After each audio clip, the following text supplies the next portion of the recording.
Hello, hello, hello. This is Misty Magdalena Grace with the new and improved version of Healthy and Wealthy and Wise, where we talk about spirituality, psychedelics, plant medicine, microdosing, and really that journey within to finding your best innate wisdom, to your best health, your best wealth through all sorts of inner child healing, trauma release, grief recovery, overcoming addictions, and working with the mind, the body, and spirit. So go ahead, leave a review, subscribe, download. We look forward to your feedback. Thanks for tuning in today. Well, hello, hello. Happy Friday, everybody. Happy end of October. We're getting close to Samhain, and some really powerful, potent energies are in the ether right now. And I'm really excited about this topic today. It's been a long time coming. Cathy Harris and I have, I think, rescheduled a few times, and it's always divine timing, isn't it, Cathy? And we're here today.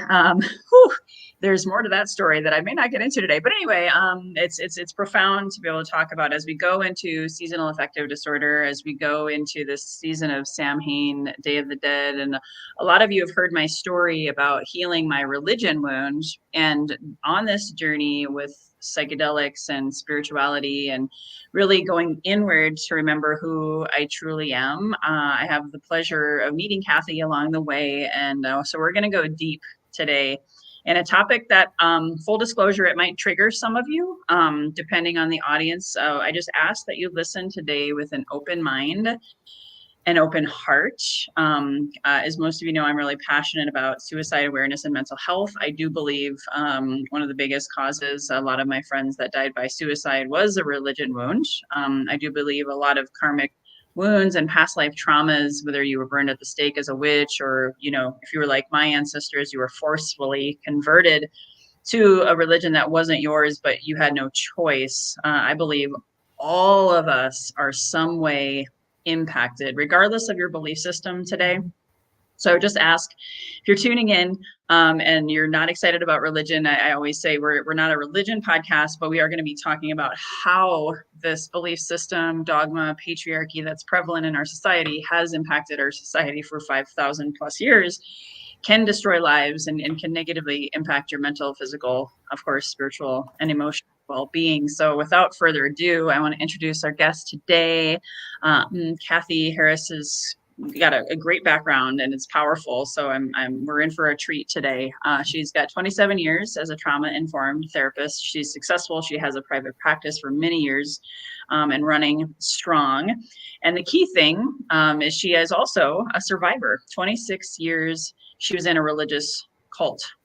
And so she's also in the psychedelic space. That's actually how we first initially met. And when I had her over at my home and she shared with me her story, I was like, oh my gosh, this is so profound. I got to have you on my podcast. So here we are. We finally made it. And I'd love for you to start by sharing a bit of your story and your journey. Absolutely. Sure. Would love it. So I was not raised as a Jehovah's Witness, but I was raised with the fear of it. My mother was excommunicated until I was 17 years old, and she lived with the fear that she was going to be found on the wrong side of things when Armageddon came.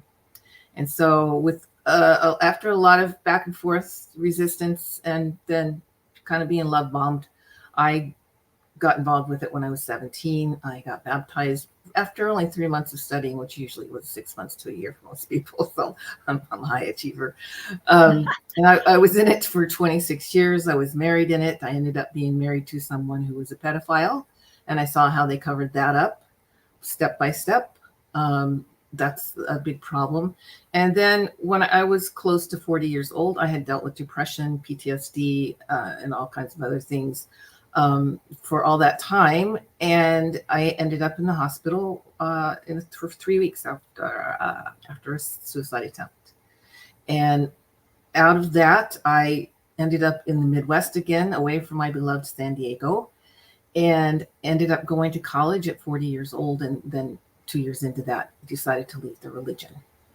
They practice shunning, which I knew. And so I have not seen my brother for 25 or more years.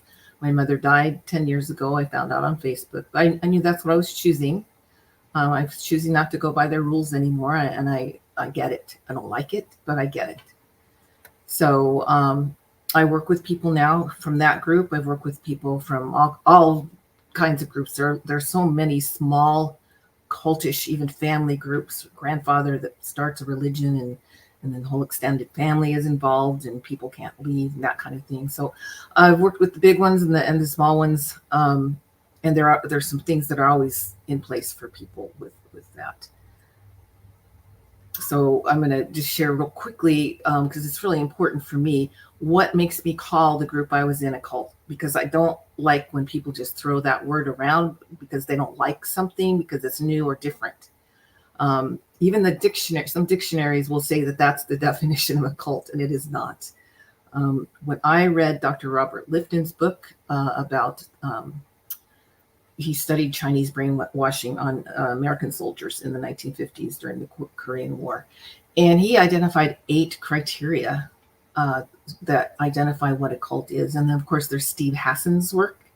He was with the Moonies in the 80s. And he's, if you see anyone on TV now on news programs being interviewed about cults, that's Steve Hassan. He's the known expert. So his book, Combating Cult Mind Control, was very helpful for me too. In fact, I read those books and I went, oh my gosh, I've been in a cult for 26 years. Do you mind if you can, I don't expect you to have them memorized, out of those 8 criteria, can you share them?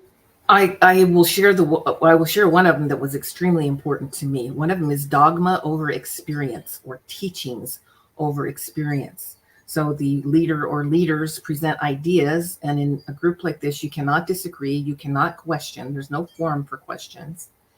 And basically you end up ignoring your experience, your body. And so if you're a trauma survivor in the first place, which is very common for people to get into these groups out of those backgrounds, then you're kind of disconnected from your body anyway. And that is just reinforced over and over and over again. You cannot trust your own experiences because you have to believe the teachings. I believe that cognitive dissonance is when people start paying attention to their bodies and their experiences, and recognizing how they conflict with the teachings of the group. And that when you're in the group, the teachings are paramount. Your experiences are submerged. When this starts to happen, when you start to pay more attention to your experiences versus those teachings, then you get that cognitive dissonance. And that's what happened to me, definitely. I sat at the last couple of big conventions that I went to, and I realized, okay, I can stay in therapy and keep going to school and leave this and get better, or I can stay in it and stay sick, because I was dealing with some depression and PTSD, as I mentioned. And it was a big deal because I had hundreds of friends all over the country, people that were like more than family to me. And at that moment, I really learned how conditional all was. I was in Iowa, and I had a friend out here in San Diego who had invited me to come live with her for free at the beach to go and do my master's program. Because even though they're God's happiest people, they all wanted me to come back and be the therapist for all their relatives, right?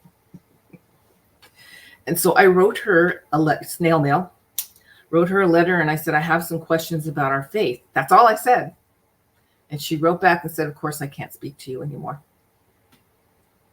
Whoa! That's how quickly it goes. I left. I was living in Iowa. My brother was about 40 miles away from me. I don't know how he found out that I was out. He never even called me to ask me what happened. I sent him a copy. I have published a book about trauma, and I sent him a copy of it 3 years ago and never even heard from him, which is what I expected, unfortunately. But that's one of the things that really hurts people when they leave these groups. It's hard enough. I mean, your time in these groups is often traumatic, and then the leaving of the groups is very traumatic. Well, yeah. I mean, we're tribal creatures. We want community, drive for it. That's why the pandemic was so hard on so many. And I can identify, I've been pretty open about this. I remember one day I was sitting in an Easter church service, and for whatever reason, like the wool was like no longer pulled over my eyes. And I listened to the message and I'm like, oh my God, I can't get behind it. And Mhm. unfortunately, because I didn't have someone like you in my life, Mhm. I thought I was a loser. I thought I had abandoned my faith. Therefore, Mhm. I'm the lowest of the low, and it set me Mhm. on a path of misery and Yep. addiction and depression Yep. and not basically feeling outcasted. I mean, I'm a big girl now. I'm responsible. Mhm. Right. That was my Right. perception and my Mhm. own Yeah. self-judgment, which Yeah. we can get into judgment later because that's a big one. But to be able to be free myself, it has taken me, I can honestly say that was 2007, 2008. I Mhm. think that's 16 years ago. Yeah. Well, I've been out for 27 years now, and I tell you what, the thing that's hardest for me still is community and belief. There's certain things that the witnesses teach, like we don't have a soul, we are a soul. And so I'm very involved in the psychedelic world now, and it's a very spiritual place in most cases. And I have a real difficulty with buying into the most base. That's the most basic belief that most people have, and people don't get. And so you kind of, I don't focus on this. Again, me too. I'm responsible for myself, but you feel very different from other people, just in some very basic ways. Um, I did not, fortunately, do what we call snapping. I did not snap into another religion. It's very common for people from that one to just go from that one to another Christian kind of religion. In my opinion, the names of things are just changed. But that's called snapping. When people don't, it's really important, even if it's been many decades since the person's left. I've worked with people who've been out of a group for 30 years and they still have these problems. And it's so important to unpack the experience. And that's what I do. I go over these 8 criteria with people. I'm writing a workbook, and I kind of have come up with some, like journal prompt type questions to go with each of these criteria to help people understand, oh, that's why I responded this way, or that's why I felt that way when I was in the group, because this was going on. Like, Wow. there, some of the other criteria involves the fact that there's jargon that's just for the group. Like in my group, it was the new system's going to be here any minute. And that's why, the preaching work, and there's all kinds of jargon that groups have. The leaders also, the group will, one of the other criteria is about controlling what you read and media. That now, one of the problems for these groups now is the internet. And there are a lot of activists and people, when I was first on the internet in the middle 90s, there were no pictures online. It was all gray background and white text. And I found some ex-witness sites. And I would go to the meetings the next day thinking that the elders, or at least the guys in New York, knew I had been on those sites. So I was walking around paranoid quite a bit too.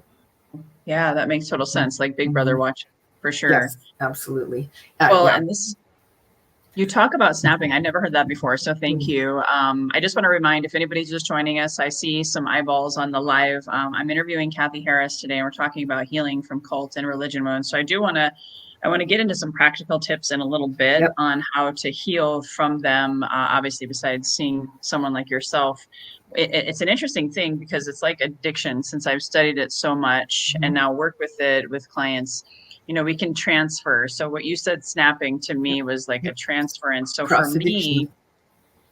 for me, I was so like done with the church. I found another kind of cult, and I'm not saying this as a blanket statement, although I will argue that most of them are being shut down right now because I do believe MLMs are mostly cultish. And I Oh, yeah. found an MLM leader, very charismatic, again, like a televangelist, right? Very, Right. very, like a lot of, like you said, the language, the jargon, the exclusivity, and it was all about control, power, greed. Right. Especially men were in power and men were right, Right. women were Right. not. MLMs were founded by Mormons, and again, I may be triggering you, and that's fine. Just putting it out there. We all have our own beliefs, so let's be respectful here. But in my experience, when you have an organization that's founded on a dogma or some kind of patriarchy controlled methodology that has the criteria that you're talking about, Yep. it's, for me, I felt like because I didn't have a community and I had that religion wound trauma. I'm just going to Yes, call it that. it It was is. so easy for me to be preyed upon and like lured into something that, even though it wasn't a church, because I was Right, clear I wasn't doing that anymore at that right. time. I was like, oh, community, oh, Yeah, masculine, and later I found it was toxic masculine, patriarchal dogma, right. leadership. So what would you say in my case, for I'll just use myself because I'm okay being open. What do you think for me made it so easy, and maybe specific language? I know you're not my therapist, Yeah, but specific yeah. words that Well, made me I want to easy to. share a quote from Paul Stamets, who is big time in the psychedelic world. He's a mycologist. He was the main subject of the film Fantastic Fungi. I'm going to read this quote because it's so profound to me. He says, "You realize you've been limited all this time with your perspective of reality. Had reality been known to you on this level early on, how much more involved would we be as beings? A lot of people would be afraid of that, so it's very dangerous territory. People want to give up the responsibility of being able to understand, and because they can understand, then they have faith, and they put their faith in other people who say they can understand. And I think it's a situation that's ripe for predatory relationships." And so you have these folks around, and I personally don't believe that in most cases, except for L. Ron Hubbard, who did say he was out to create a group to make money. And but in most cases, I don't believe people are purposely trying to create a cult, right? They're true believers, and then they get some power, or they are a person seeking power, and they figure out that they can get it this way with people. Oh, And for sure. it's very dangerous because again, the psychedelic world is, I'm sorry to say, still very white cis men dominated. It Yeah. just is. Yeah. And I will. Well, ask the ladies at Shakruna. And oh, so yeah. yeah. And so, we're all seekers. I mean, if you are a seeker, I think that's a good thing. But there's so many people out there who are willing to take advantage. And again, many of them are true believers in what they're saying and what they're doing. But much of it is And harmful. yeah, I discovered that I had what I call, my own words, sheeple syndrome. I was lost, and not to sound cheesy, I was lost, now I'm found, but I wanted to belong. I had Sure. that abandonment wound, Right. right? Right. That was triggered when I left the church, and wanting to be found and wanting to be supported, wanting to feel safe, and yet looking for a leader outside myself, to your point. And they were a mirror to my wounds inside of myself that I didn't Yes. even know that I Yes. had. Right. Right. And I've noticed, even going to retreats and various things that I've been present for, where certain plant medicines are ingested, there's workshop high. Oh yeah, Tony When Robbins, these hello. things, workshop high. And so you have to be aware of that. And now I have gained some very lovely friends out of my experiences, and I've also had some other experiences with some ageism. That ageism seems to be the last frontier for anybody to stay away from. It's like it's okay to put older people down. And now that I'm here, I recognize it. I know that I did it in my generation. I'm 71. In 1968, there was a movie called Wild in the Streets. It's hilarious. You can go watch it on YouTube. And the slogan we got from that was, "Don't trust anyone under 30." Because what they did in that film, the president was a 21-year-old young man, and they put all the people over 30 in camps and put LSD in the water, and you see all the people going crazy. So it's one of those propaganda movies too. But that's before I got real involved in that religion. It was all about, don't trust anybody over 30. And so now I realize I was very ageist when I was younger. Of course I was. I didn't know that I was doing that, though. And now that I'm here, and so I have experienced some of that, and it's too bad. But people are people. Oh, and we're all healing, and we all have Yeah. our own traumas that we Yeah. operate from. So what I'd like to do, now that we've defined what we're talking about, and I guess let me think about this for a second, because there's two questions I have for you. I think it might be best to start with, what should people look out for besides the things that you already said, if they're looking for a spiritual community, or if they're looking for a psychedelic community, since we're using those as examples as possible cultish, predatory places, what should they be looking out for to be like, ding, ding, ding? Okay, nope, don't go there, girlfriend. Ideally, go look up Lifton's 8 criteria and get familiar with those. And also, Hassan's BITE model, Steve Hassan. It's BITE for all the things that become controlled behavior. I can never remember. Anyway, BITE model. Okay, I'm just typing these out so I can save them later. So Steve Hassan, HASSEN, and then the I believe it's BITE. It's AN. AN. BIT model. Yeah. And anyway, then say Lipton's name again one more time. Robert Lifton, LIFTON. 8 criteria. Criteria. Okay. You'll find them. They'll come right up. But some basic things. How are you recruited? You know, did they approach you? I wasn't interested in religion when I was 17 years old. I was interested now, I know, in spiritual things. I was very interested in metaphysical things, but those things were all demonism when I became, involved in the religion. So number one, are you allowed to be your authentic self? Are you allowed to ask questions? How do people act when you ask questions? Are, like with the witnesses, I've kept a couple pieces of their literature because I'm going to use it. I'm actually putting together an extensive training for the psychedelic world for sitters and guides to help people understand what is a cult and how does this happen and how to avoid cult dynamics. But see, now my brain's going too fast. That's okay. What was I just saying right before that? Well,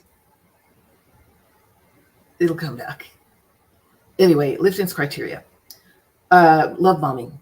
Anytime you're new in a group, of course you're special and people are going to pay you some extra attention. But how, pay attention. How long does that last? If it lasts a couple of months and then when somebody else comes along, you're just kind of put to the wayside. That's called love bombing. Oh my God, that's so MLM. Keep going. Yeah, absolutely. It definitely is MLM. I've been involved in MLMs when I was in the religion, strangely enough, too. Almost got in trouble for it because that wasn't allowed. But it's a different religion, almost. Right? Yeah, so, it is. Your loyalties are being shared, and that's not okay. Yeah. So really, how old are the people that are, the majority of people that are in the group? Is it all young people? Is it mostly old people with a few young people sprinkled in? What does the group consist of? I personally, these days, I like spiritual things that I can go to where nobody tells me what to believe. And it's perfectly fine for me to be in disagreement with somebody about something. That's not allowed in these types of groups. But that's what I was talking about, the literature, how they really set you up in the first couple chapters of one of the books they study with people in their Bible studies. It starts setting you up quite quickly for who God's people are and who, if somebody starts not like, somebody in your family starts questioning what you're doing and not liking that you're studying the Bible with these people, then they're from Satan. And it's all couched in language that people, it doesn't come right out and say it that directly. It's couched in language that people accept. I certainly did. Yeah. And so, does it encourage you to preach to other people? Is that a requirement? That's another one. Do you feel pressure to do those kinds of things and you don't really want to? I'm a very assertive person now. I wasn't then at all. And then, of course, got into that, and I became the submissive little, wifey eventually. And, all those rules around being a female, I totally reject now, of course. One of the things that really helped me is I read a book called The Orwellian World of Jehovah's Witnesses that was written by 2 ex-witnesses, and they compared all the elements of 1984 to what was happening when you're in that religion, and it hit me. I couldn't believe it. Wow. I'd never seen the movie or read the book. Somehow I missed it in high school, and I watched the movie at midnight all by myself in the dark one night, and it freaked me out. I can't watch that movie now because there's certain elements of it that really just the insidious nature of brainwashing, or what Steve Hassan calls undue influence. You know, when someone has power over you, seniority over you, and they're kind of coercing you into doing things. Undue influence is a phrase that's usually used in legal realms regarding, you know, when say an older person is being financially exploited. There's often a lot of undue influence. But when we talk about it in religious or other types of cultic groups, that is when someone who has some power over you, or maybe you respect, they start using that power to kind of get you to do things. And that could mean going out door to door when that you're not really that much of an outgoing person, or it could mean one-on-one having sex, you know, illicitly, when, you know, maybe one or both people are married, or what, you know, I mean, that group, married sex outside of marriage was not allowed. But that's, you know, child abuse, sexual abuse is a big problem in that group around the world, and many others like this. Because they shut down their sexuality, and to your point, you said earlier about if they don't allow you to be your true, authentic self, which then we could get into all sorts of institutions and organizations, but we won't for sake of time. But I think a lot of the age of Aquarius, the age that we're in now, a lot of people are waking up to their truth. And I know for me, once I healed the religion wound and I worked on a lot of other, you know, to trauma and all that kind of stuff, you know, I will say I now have a spiritual community that I go to. I guess you could call it a church, but to your point, they're like extremely open-minded, and we can agree to disagree. And it's the way I think the world is slowly going toward, with everything that's happening in the world, with patriarchy shifting and changing. So I want people to know that that's why I also wanted to have this conversation, because and this will actually touch on something really quickly I'd love to get your thoughts on before we make some healing tips. But I feel like in the spiritual awakening happening on the planet, there's a lot of people who are obsessed with the 5D and just like all of this kind of stuff. So in some ways, people are like, it's not, I don't know if cult is the right word, because it's more about people are just consuming a lot of information. I know I even got caught up in it as well. Like, what's going to happen? The planet's going to ascend. There's this new Earth. Are you going to be like, it's like, some people think it's Armageddon. And I've, you know, some people think aliens are going to come take you up. Right. So there's that. So I also want to make people know that there's some spiritual psychos out there calling themselves channels and their God, and, you know, all of that. So there's like this also almost like, I call it, and I did some research, spiritual psychosis, which is also kind of like a piety, a dogma, like, I am the channel, I have all of the answers, listen and follow me. So are you seeing that also as kind of like a cult, or whatever you want to call it? We'll say that again. Do you see that as, I guess I don't really have a great question. I guess, do you see that being a problem as people are like, they're lost, so now they're following this new ascension path, and it's almost becoming like a spiritual obsession or fanaticism? Yes. Even in my own work, there are people who are fanatical about certain modalities of therapy. EMDR is one that I found out. I just did training on Brainspotting, which I'd like to mention later.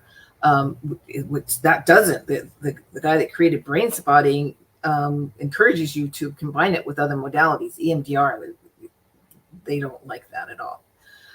For instance, or people who get all hung up on evidence-based therapies or modalities in my field, they get very almost fanatical about it. You know, and working, I worked with a lot of doctors. I worked in hospital situations. I worked in all kinds of situations. I worked with a doctor who I really respected. He rented me an office when I started out in private practice in the Midwest 25 years ago. But I learned some things about him that I could still respect his work, but maybe not respect his process of healing, because he wasn't. And I realize I'm my own hero. I have a little bit of a problem when people are going on about lineage and master teacher this and blah, blah, blah.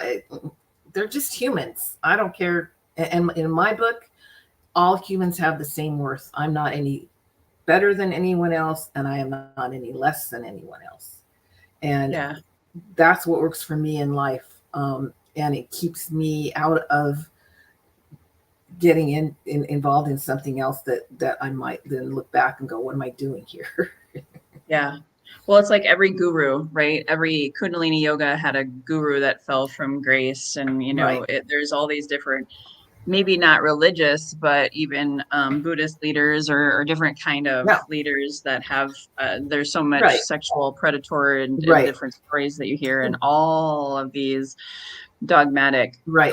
again, whether you want to define them as a cult or not, it's just my way or the highway and follow Right. me. And Right. every 7 years, right? Don't we become like a new person? We Mm-hmm. evolve, we Mm-hmm. grow, Mm-hmm. we We're expand. open to it. If So we're how open does to it. someone heal? Practical tips, like if you had your top 3, again, besides working with someone like yourself, is Yeah, there? besides that, I thought about this a lot because I didn't have anyone like me back in Iowa. I had a therapist, I brought it up, and she didn't know what to do with it. And that's what I find when I have people come to me and they're in therapy or they've been in therapy and they say that the therapist doesn't take it anywhere. And I think there's some reasons for that.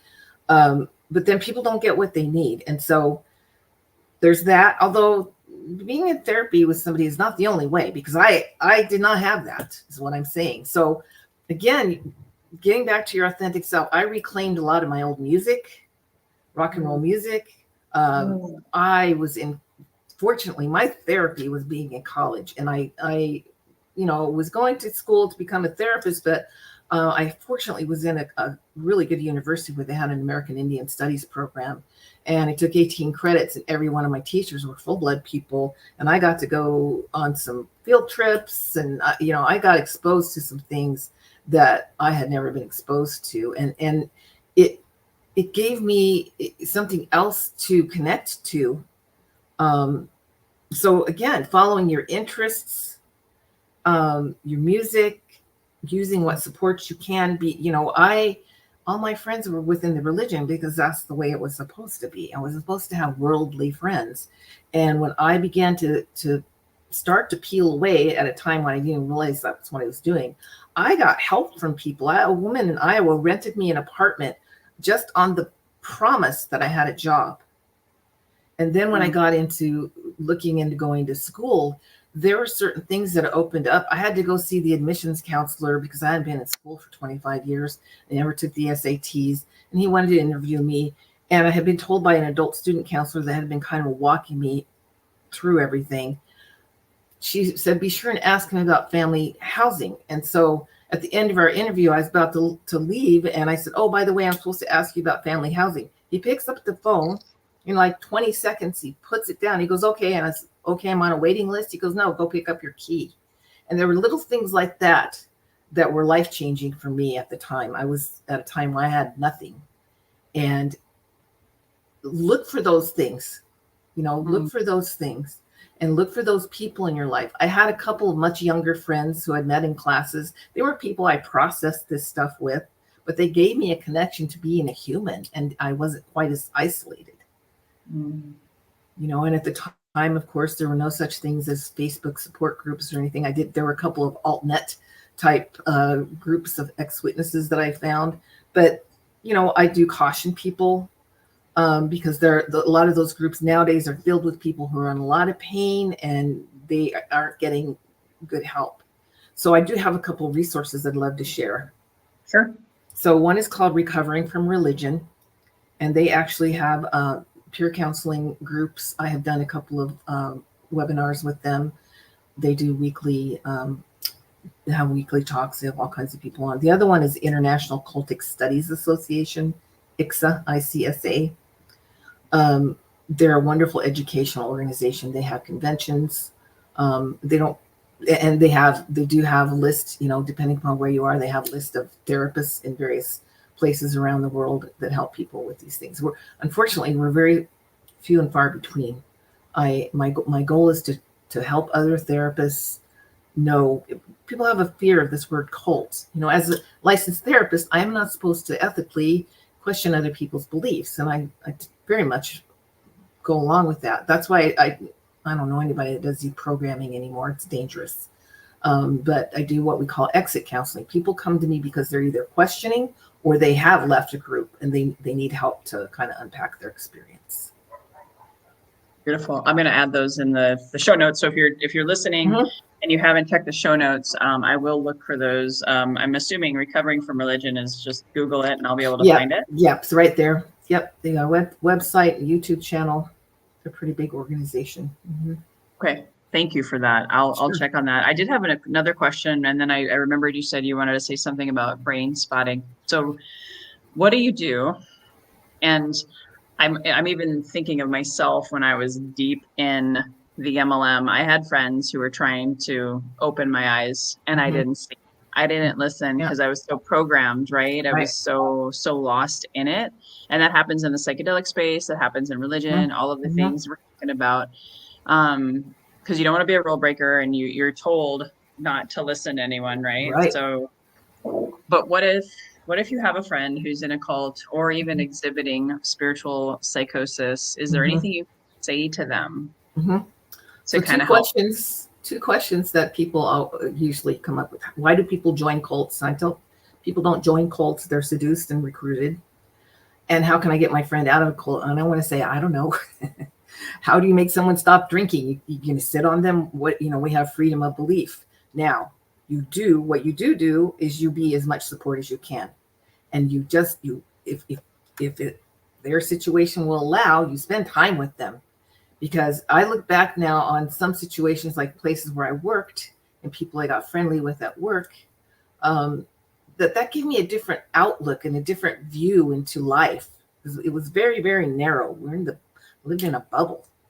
And so just being supportive to someone, the spiritual psychosis is a little more extreme.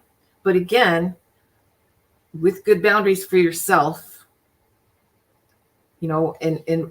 often when people call me, my loved one's in a cult, how do I give them out? But basically, I will meet with people like that usually just a couple times to give them some education and to encourage them to go to some kind of support group for themselves. Usually for lack of better choices, I'll tell them to go to Al-Anon, because Al-Anon is where they talk about codependence and trying to control other people. And that sometimes is, you get a lot of family dynamics arise out of these situations when people get into these groups. Of course, because people love their loved ones, but then whatever the traumas or whatever have dysfunctions in the family, those will come to the fore. And people will start trying to, tell somebody, an adult, you can't be in this group anymore. It's like, yes, they can. You can't stop them. Unfortunately, I'm telling you, when I had been in it for about 6 years, I was in San Diego, and about 60 people, all really good friends of mine, became apostate and left the group. It was a big deal over about 6 months. And I became morbidly afraid of apostasy and preached against it. And all those people left. It's like people die. There's no funeral. There's no closure. And then nobody, they all those people wrote letters to their friends, trying to tell them all the bad things about the Watchtower Society. And of course, we didn't listen to any of that at the time. And 20 years later, I came to the same conclusions. Nobody could have told me at the time. Everybody's on their own path. Yeah, I think that's a great reminder. That by itself is just having love and compassion for that person. And because I do feel like sometimes, I know I lost friends through that experience. I alienated myself because of the brainwashing and the programming and following the leader mentality. Yeah. And now I'm grateful for the experience, because now I'm much more cognizant. And I loved what you said about the cognitive dissonance. So we could probably go on for hours. I want to start to wrap up here, Cathy, but I think that when the body keeps the score and you've been so traumatized in that shock of like, oh my gosh, I left my religion, I'm bad. I know that stayed with me for, oh my gosh, over a decade. And so you got to get the right help. Yes. And you definitely got to love those people up to the best of your ability and hope. And whether you pray or not, just kind of pray that they'll find their own way and wake up to the truth. Right. So part of brainwashing, I'm curious if what you want to say about brain spotting can help undo that damage. Yeah, brain spotting, EMDR, brain spotting, all the somatic, any kind of therapy that's working with your body. Brain spotting is amazing. Like I said, I just took the level 1 training. Brain spotting is all about where you look is how you feel, because the optic nerve is connected to the inner brain, the limbic brain, where the memories of trauma are stored. That's why talk therapy, they're not stored up here in your rational brain. That's why talk therapy does not completely heal these things. And talk therapy can be very helpful. It's been around for decades, and and in part it's part of it. But brain spotting is about kind of, I'll show you my little wand. Yeah, and I've had a session, so I can speak to this. I loved my session. All of a sudden, can you still see me? I'm frozen all of a sudden. Nope, you're here. Okay. I see you. Okay. Oh, I don't know what that's about. Why? Do you have your wand? Yeah, I do. There it is. Okay. So here's my wand. All right. So one way to do this is I would ask you, the client, to tell me an event, a traumatic event, or a strong feeling that you're having. I would ask you to locate it where you're feeling it in your body. And then on a scale of 1 to 10, how activated are you? And we want to get you as activated as possible. And then we find a brain spot, which means I'm going to put it over here and ask you if it's more or less activated, more or less activated, more or less activated. And then you're going to find that spot, and you're just going to stare at the wand, maybe for 30 minutes. And other things may come up. I'll do some mirroring back. It's not a back and forth. The therapy I do for trauma, the talk therapy part is very active. On my part, I do a lot of psychoeducation, whether it's cults or something else. And this is not that. Brain spotting is your brain is truly processing traumas. It's amazing. I remember doing it and feeling it in my brain, which is huge. Yeah, that's incredible. Where can people find you, Cathy, if they have more questions or they want to reach out to you? Sure, they can contact me through my websites. It's my name, Cathy with a C, CathySHarris.com. Okay. And you can contact me through there. My phone number is there. I'm listed, just search my name. I'm listed on all kinds of directories online as well. And you can see a little bit more about me on my website. I'm happy, people sometimes don't have the means right now to do therapy with me, but I'm happy to give people resources. Sometimes I can give somebody a resource that can be very helpful. Yeah, and that's the key, just having something to give you hope. And that's my hope today, everyone, as we're in this very, very interesting time, knowing that I've talked about the religion wound a lot. I've taught classes on it, but I've never actually officially had an interview about it. So Cathy, I'm so grateful that you were able to grace us with your presence today. Please reach out to Cathy if you have questions, if this strikes a chord. And again, I'll be sharing all of her resources and those authors she mentioned in the show notes. And I just have one more question that I ask all of my first-time guests, Cathy. And it's actually really interesting because I found, for me, Healthy and Wealthy and Wise was a name that was given to me to name my podcast. And it's a huge part of the theme of my life. And interestingly enough, the religion wound was at the core of health and wealth challenges in my life. So I'd love for you, when you hear the phrase healthy and wealthy and wise, what does that mean for you in your life? Again, authenticity, being yourself as much as you possibly can, and really living your life. Beautiful. I love it. Well, thank you, everyone, for tuning in. We'll be having a little bit of a break from guests, but more will be coming, talking about dream interpretation. I have a guest coming in December who, because of the holiday season and grief and all of the things, I have a pet animal whisperer who can speak and channel and talk to your pets, living or past.